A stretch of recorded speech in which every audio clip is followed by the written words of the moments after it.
Siapakah Ishak? Ishak, dia memang kepala rumah tangga itu. Suami kan kepala rumah tangga. Dan sebagai kepala rumah tangga, dia memang yang mempunyai hak untuk mewariskan berkat kesulungan. Itu haknya. Lalu sekarang dia sedang menggunakan hak itu. Lalu kehendaknya dia pilih, dia mau serahkan kepada Esau. Tetapi Ishak juga sebagai kepala rumah tangga sebenarnya punya tanggung jawab sebagai imam. Di zaman itu belum ada imam, tetapi setiap suami adalah imam keluarga. Abraham menjadi imam untuk keluarganya. Demikian juga Ishak menjadi imam untuk rumah tangganya sendiri.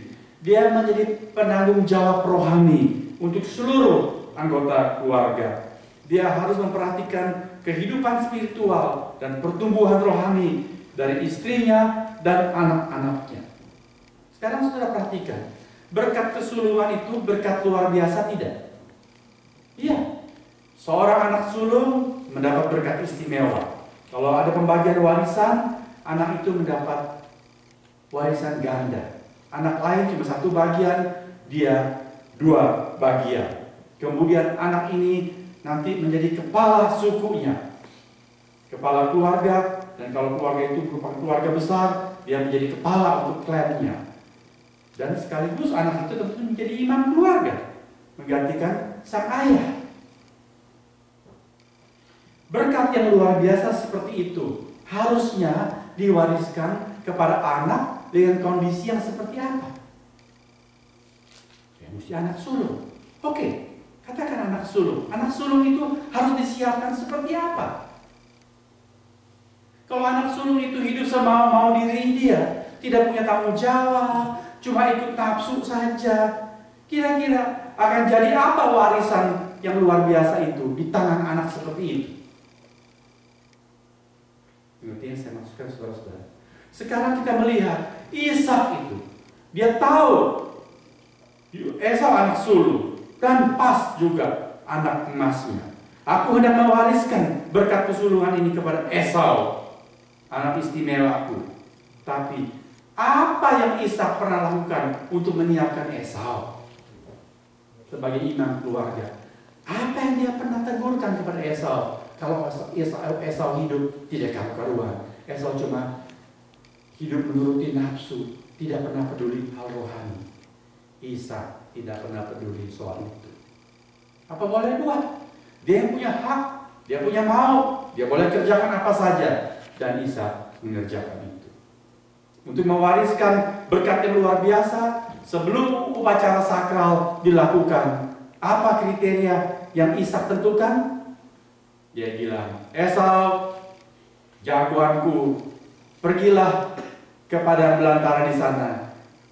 Buru, tembak satu binatang buruan. Pulang, olah, siapkan menjadi masakan yang enak. Aku mau makan enak sebelum mati.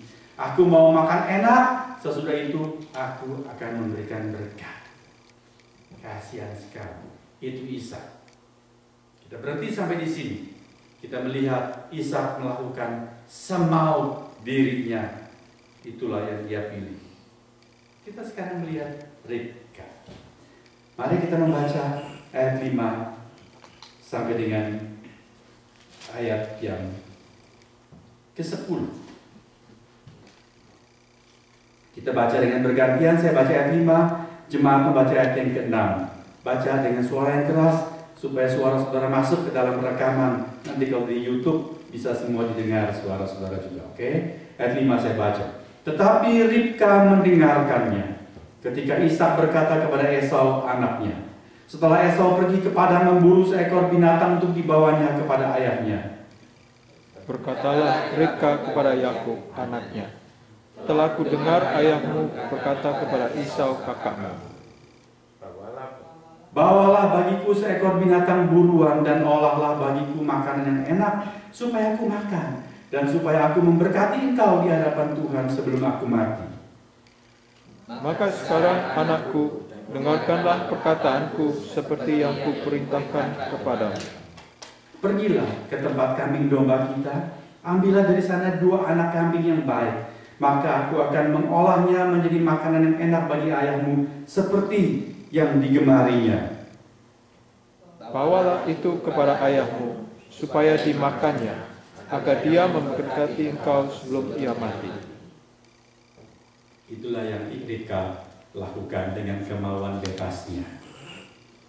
Pernahkah saudara berpikir, mengapa Ribka dapat berada right time on the right place ketika Ishak menyampaikan pesan amanat kepada Esau? Pergilah berburu, tangkap 1 binatang, olah jadi makanan enak buat aku sebelum aku memberkati kamu.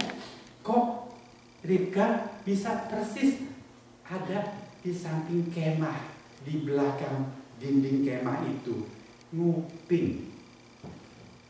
Apa ini satu kebetulan menurut saudara? Kita boleh merenungkan hal ini. Saya menduga bahwa Ribka sejak pertama dia tahu bahwa anak kembar di rahimnya ini mempunyai riwayat yang khusus di hari depan. Itu demikian Tuhan beritahukan kepadanya bahwa anak yang bungsu akan menjadi kepala, yang sulung akan menjadi hamba.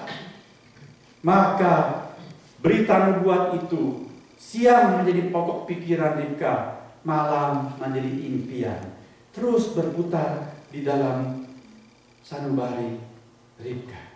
Dia selalu pikir soal ini. Dan bukan kebetulan Yakub anak favorit Ribka. Betul? Anak istimewa. Si anak ini yang akan menjadi tuan besar. Terus saudara bayangkan, terus tempatkan diri kita di posisi Ribka. Dia sayang Yakub. Dan nubuat Tuhan mengatakan Yakub yang akan menjadi kepala. Meskipun dia si bontot, si bungsu, bukan anak sulung. Nubuat ini membuat Ribka juga pusing, ruwet pikirannya. Bagaimana mungkin itu dapat terjadi? Sebab bertentangan dengan tradisi. Anak sulung yang mesti menjadi kepala. Yakub, anak yang paling kecil. Tetapi Tuhan bilang dia akan menjadi pemimpin dan akan mewarisi berkat istimewa itu. Bagaimana bisa terjadi? Ribka tidak punya jawab, tapi dia punya rencana. Apapun dan betapapun, berita nubuat itu harus digenapi. Apapun yang perlu aku buat, akan aku kerjakan, supaya Yakub yang akan mewarisi berkat istimewa. Oleh sebab itu, saudara, Ribka bisa persis ada di pinggir kemah ketika Esau masuk menjawab panggilan ayah. Mengapa? Karena Ribka terus memonitor kelangsungan keluarga itu. Gerak-gerik Esau, gerak-gerik Ishak. Ishak sudah semakin tua. Sekarang dia sudah buta. Tak lama lagi Ishak meninggal dunia. Tentu Ishak akan mewariskan berkat kesulungan itu. Kapan? Tidak tahu. Tapi sekarang sudah tidak lama lagi, karena Ishak sudah hampir mati.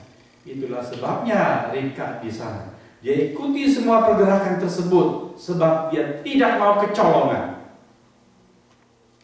Dan betul saja seperti dia perhitungkan, Ribka ini seorang wanita yang cerdas.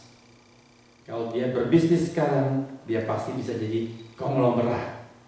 Pria-pria belum tentu menang dengan wanita macam Ribka seperti ini.